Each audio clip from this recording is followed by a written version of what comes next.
ناظرین کرام، بعض احادیث میں ایک لفظ آتا ہے جس کے مفہوم کو سمجھنا بڑا ضروری ہے، اور وہ ہے فلیس منا یا فلیس منی۔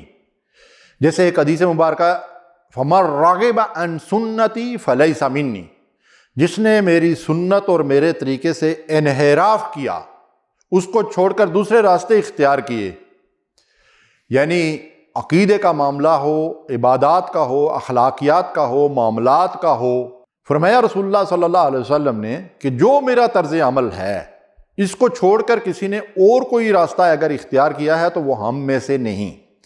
یہ ہم میں سے نہیں کا مفہوم کیا ہے، اس سے صحیح مراد کیا ہے؟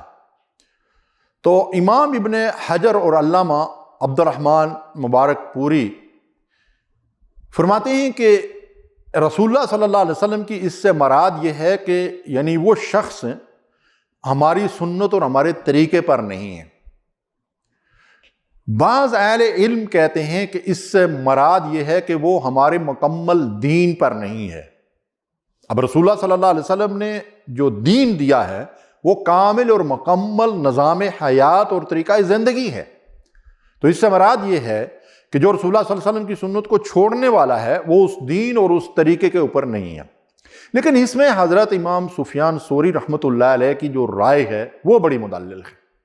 ان کی رائے یہ ہے کہ حضور صلی اللہ علیہ وسلم کے اس قول کی تشریح اور تعبیر سے گریز ہی بہتر ہے۔ یہ بڑی معنی خیز بات ہے، تاکہ سننے والا اس سخت کلمہ کی وجہ سے اس قول اور فعل اور عمل سے باز رہے کہ اس کی وجہ سے اتنی سخت ڈانٹ اور زجر و توبیخ کی گئی ہے۔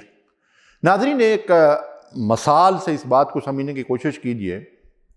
اگر کوئی باپ اپنے بیٹے سے کہہ دے کہ اگر تو نے فلاں کام کیا تو تمہارے ساتھ میرا کوئی تعلق نہیں ہے، یا میرے ساتھ تمہارا کوئی تعلق نہیں ہے، یہ گویا بیٹے سے حد درجہ بیزاری اور لا تعلقی کا اظہار ہے۔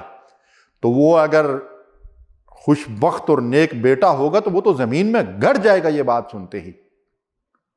اور اگر نبی صلی اللہ علیہ وسلم کسی شخص کے متعلق اتنی سخت بات فرما دیں کہ وہ ہم میں سے نہیں ہے تو گویا اس کا دین اور ایمان خطرے میں پڑ جاتا ہے، وہ آخرت میں شفاعت سے محروم ہو سکتا ہے۔ اس لیے جن احادیث میں رسول اللہ صلی اللہ علیہ وسلم نے یہ بات ارشاد فرمائی کہ یہ فلاں کام کرنے والا ہم میں سے نہیں ہے یا مجھ میں سے نہیں ہے، ہمیں ان کاموں سے توبہ کرنا چاہیے۔ اللہ محفوظ فرمائے۔ وآخر دعوانا الحمد للہ رب العالمین۔